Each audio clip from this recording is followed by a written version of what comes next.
regreso de los bolos. Muy bien. Vamos a presentar a nuestros invitados. Tengo a mi izquierda a Igor Packlin. ¿Está bien pronunciado? Muy bien. Muy bien. Igor, bienvenido a nuestro programa. Igor, para los amigos televidentes, es ruso, hijo de padre y madre rusos. Se fue a vivir a Cuba con 2 años porque, bueno... ¿De pequeño? De pequeñito, 2 años de edad, y viviste ahí hasta los 30. Hasta los 30, Como sí. un cubano más. Como un cubano, con libreta y con escuela al campo. Terrible, ¿no? Nos vas a contar esa experiencia tremenda, ¿no? Tengo a mi derecha aquí a Pepe Forte, que es conductor y comentarista radial. Te invité porque he leído tus artículos sobre la nostalgia soviética. Exacto. El reloj Polhov. Escrito en el momento que se produce la invasión rusa a Osetia, el día 888, o sea, el día 8 de agosto del año 2008, en víspera, bueno, en el momento que se está produciendo la Olimpiada en Beijing. Pero gracias, como siempre, Juan Manuel, por la invitación. Y en este caso, que se trata de política, gracias por haberme sentado en este tema en particular a la derecha. ¿eh? Muchas gracias. Sí, Okay. yo estoy a tu izquierda, eso me preocupa. Okay. Bueno, y tenemos aquí también a Augusto César San Martín, o sea, un nombre épico por donde quiera que lo mire. Augusto César y San Martín, periodista independiente, muy conocido, que nos ha ayudado enviándonos mucha información. Aprovecho para darte las gracias acá. Acabas de llegar y traes, por supuesto, la visión fresca de cómo se vería este debate dentro de Cuba. Espero que vengas a otros programas también para hablar ya directamente sobre tu trabajo como periodista independiente en el país.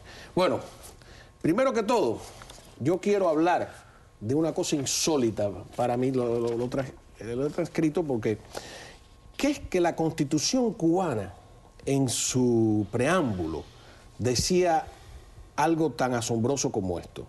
Bueno, decía: nosotros, ciudadanos cubanos, herederos y continuadores del trabajo creador y de las tradiciones de combatividad, firmeza, heroísmo y sacrificio forjado por nuestros antecesores, ¿no? Guiados por el marxismo-leninismo, apoyados en el internacionalismo proletario, en la amistad fraternal y la cooperación de la Unión Soviética y otros países socialistas y en la solidaridad de los trabajadores, decidimos O sea, el hecho de que nuestra Constitución, ni siquiera, porque se habla de, ni siquiera a los más entregados platistas se les ocurrió mencionar el nombre de Estados Unidos en la Constitución, ni del 1, ni la del 40, ni nada.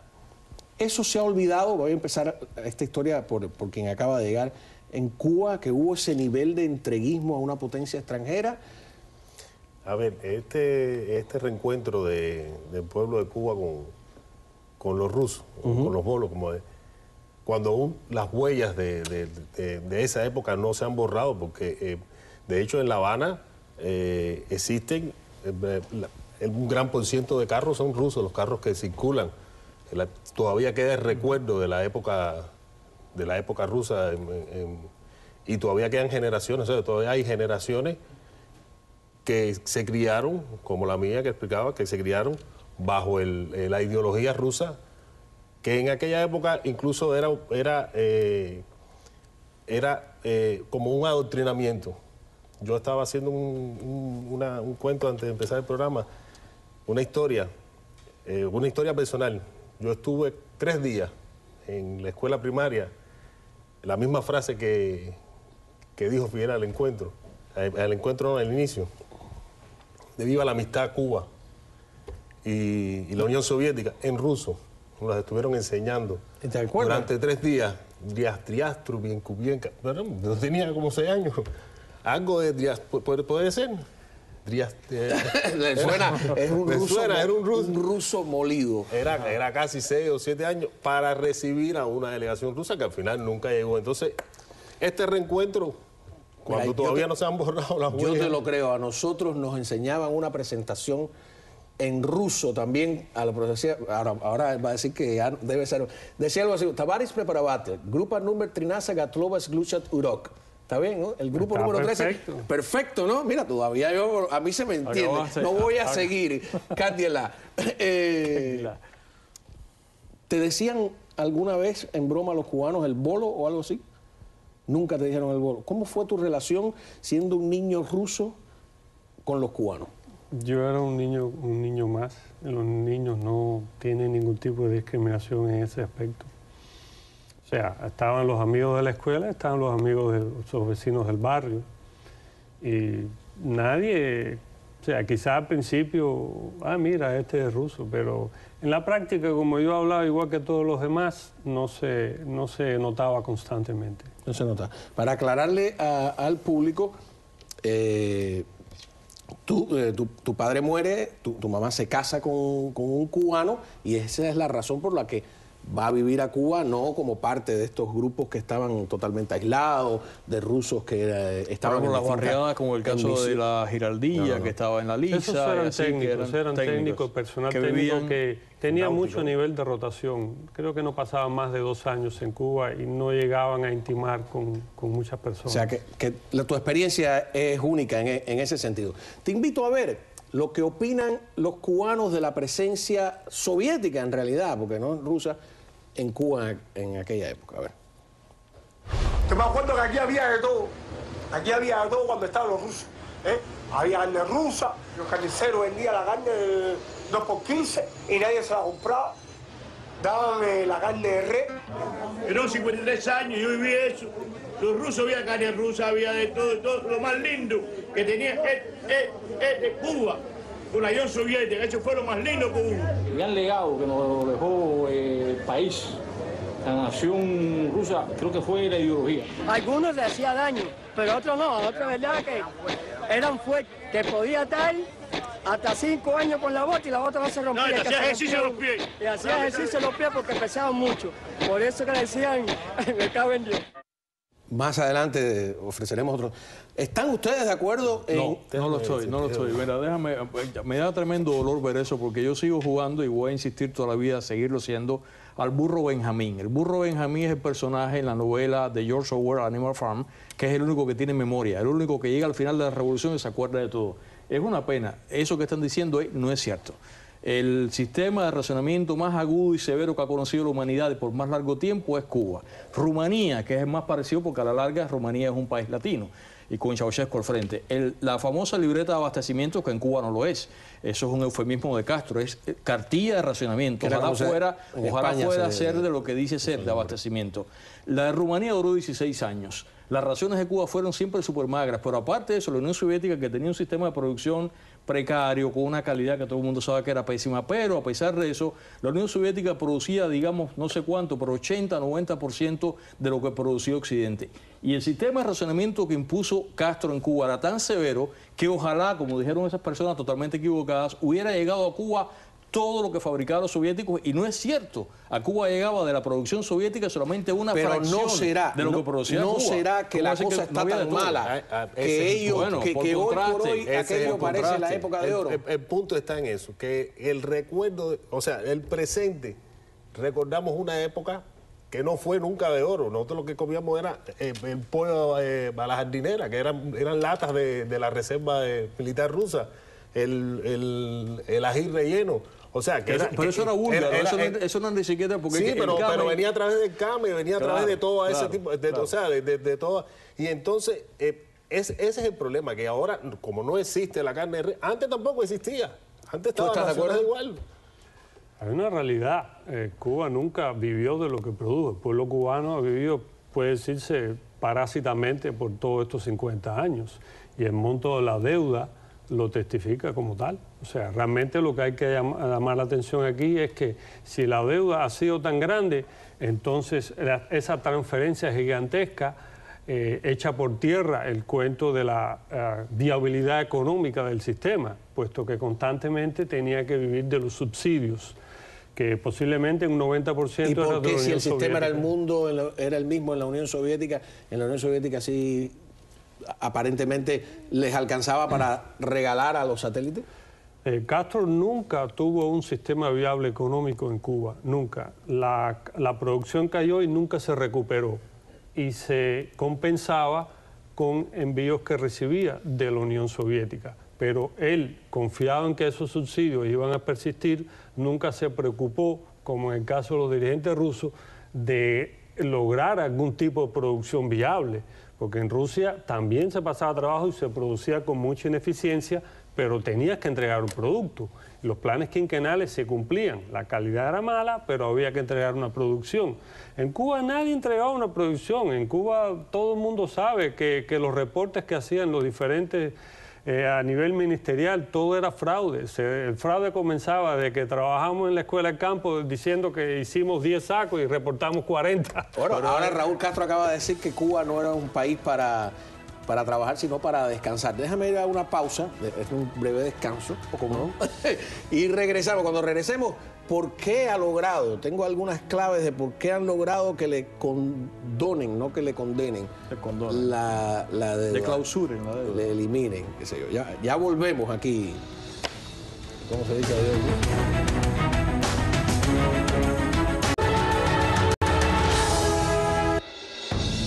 Muy bien, antes de elaborar mi teoría de por qué le han perdonado la deuda y de tener el video este de Fidel Castro gritando consignas en ruso, que yo nunca lo había visto, les voy a poner una prueba. A ver, ¿quién sabe qué cosa es esto? Este reloj dice SSSR, que quiere decir SSSR, Unión de Repúblicas Socialistas Soviéticas. ¿Es un Polhot o qué cosa? Es un Polhot, mira, el caballero lo sabe. Un reloj Polhot. Nadie lo quería. Eso es verdad porque lo veía. El raqueta que acaba de es un citar. raqueta. Los relojes esos ahora están de moda en internet. Hay gente que compra porque les parecen rústicos. Y ese debe ser el Sebani o el BTS, que era el despertador que duraba 6 meses. Había que ponerlo acostado para que siguiera trabajando. No sé si te acuerdas de ese detalle. A los 6 meses se moría. Duraba Era 6 dos meses. marcas, Sebani o BTS. ¿Esto qué cosa es? Eso es un electrón, ¿eh? ¿El cric o el electrón? Ajá.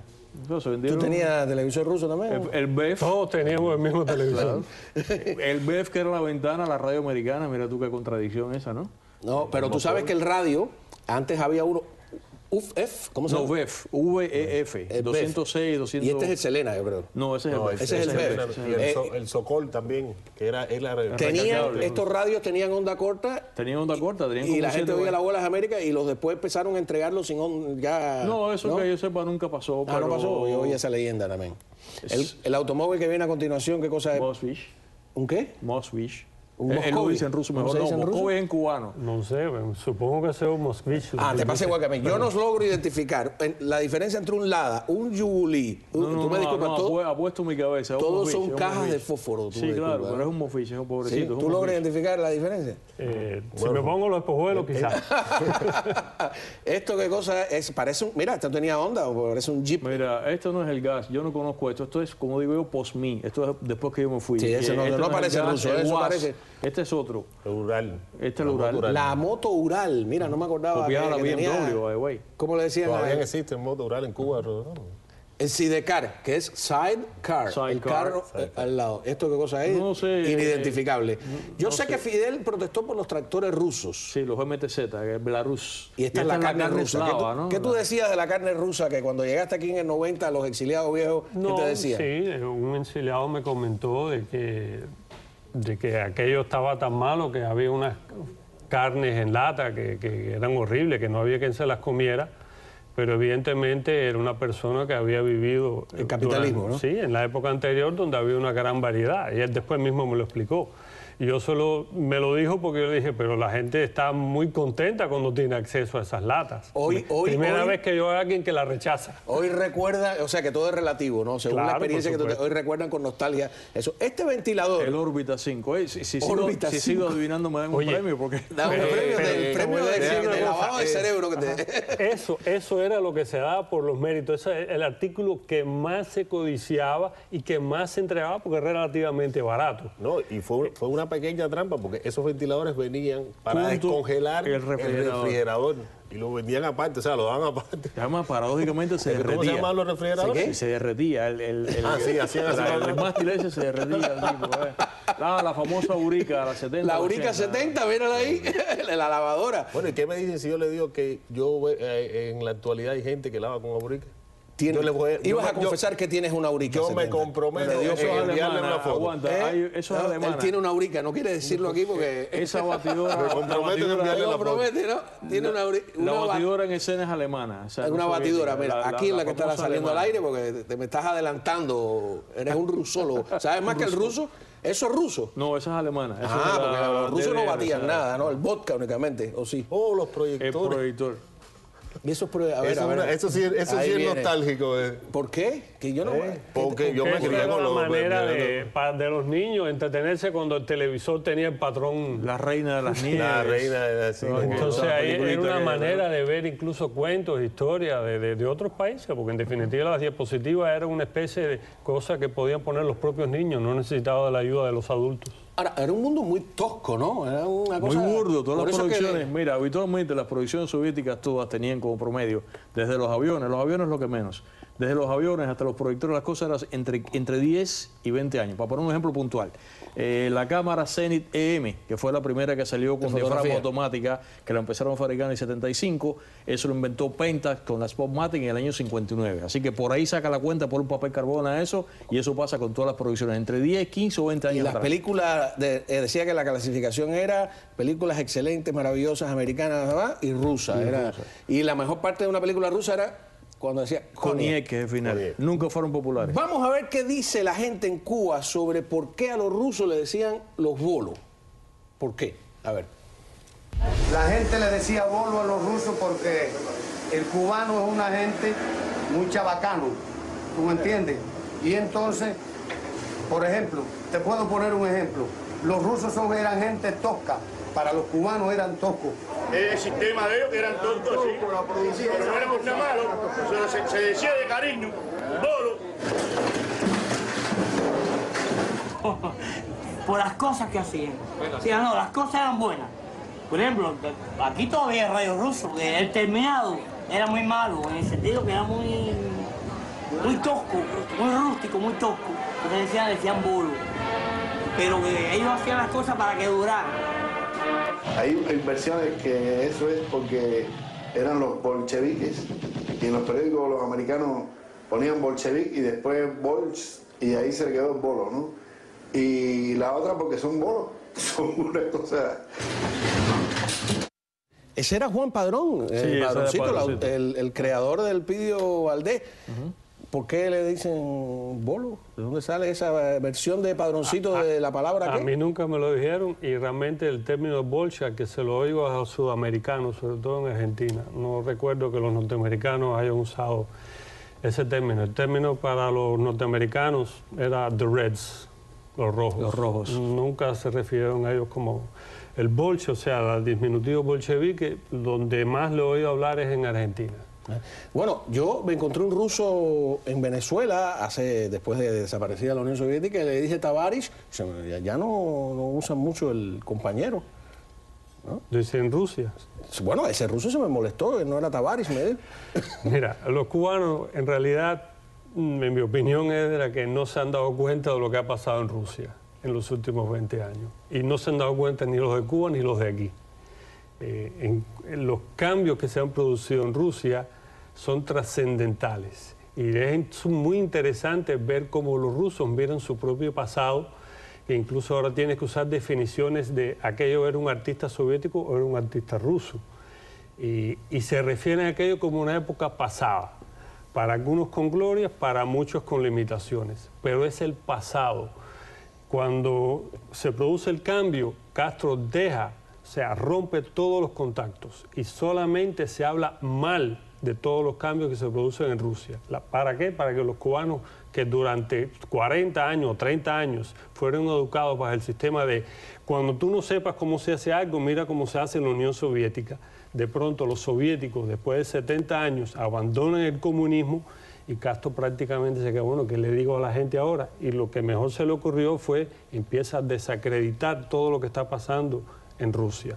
En Rusia se introdujeron todos los cambios de un sistema de mercado, de un sistema político pluripartidista, y nadie parece se ha dado cuenta, y por eso que existe aquí tanta confusión entre los cubanos. Porque como Putin sigue ahí casi... No, yo sí creo, tú sabes, es la autoridad ruso, yo sí creo realmente que Putin en particular y una gran parte de la población soviética tiene lo que llamamos nostalgia bolchevique, porque de una cosa que era muy mala, pero que era algo, pasaron de pronto a la nada.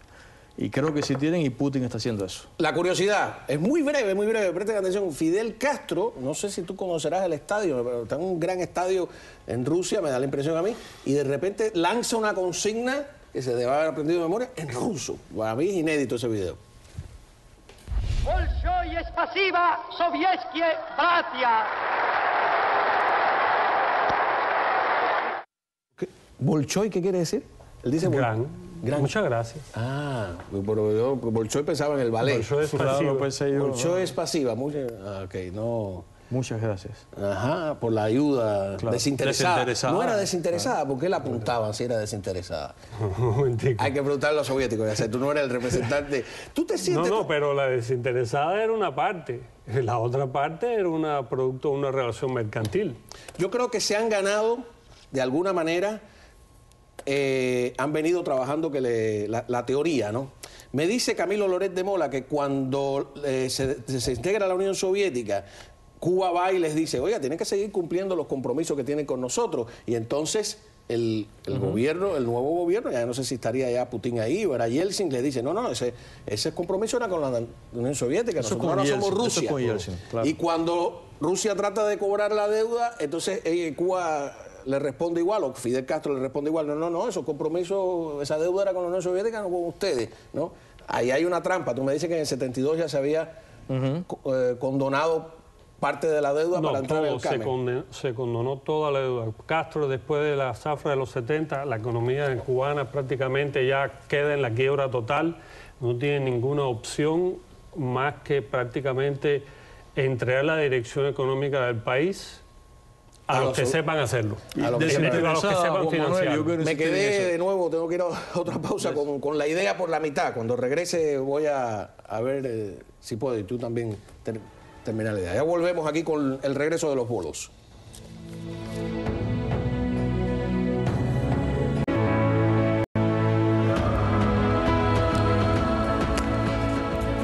Breve, mi teoría. ¿Por qué perdona la deuda? Porque saben, de 20 años ya están convencidos que no la van a cobrar. Y no será porque están de alguna manera pagando todo el apoyo que le ha dado ahora Cuba logísticamente por la intervención en Crimea. Lo que pasa es que los cubanos tienen mala memoria. Como le dije, lo del 72 pasó una vez. En el 2005 Putin visitó Cuba y lo visitó para este mismo tema también. Necesitaba el reconocimiento de la deuda que se había heredado. Putin comenzó a recuperar todos los assets que te había heredado. Rusia hereda todos los legales de la Unión Soviética, incluidos deudas y assets. Se me acabó el programa, lamentablemente. Tenemos que hacer otro. Vamos a ver qué dice el público mañana, si les gustó o no este tema, y regresamos con más. A continuación viene al cierre, me disculpan lo accidentado, pero estamos escasos de tiempo. Luisiana Ríos.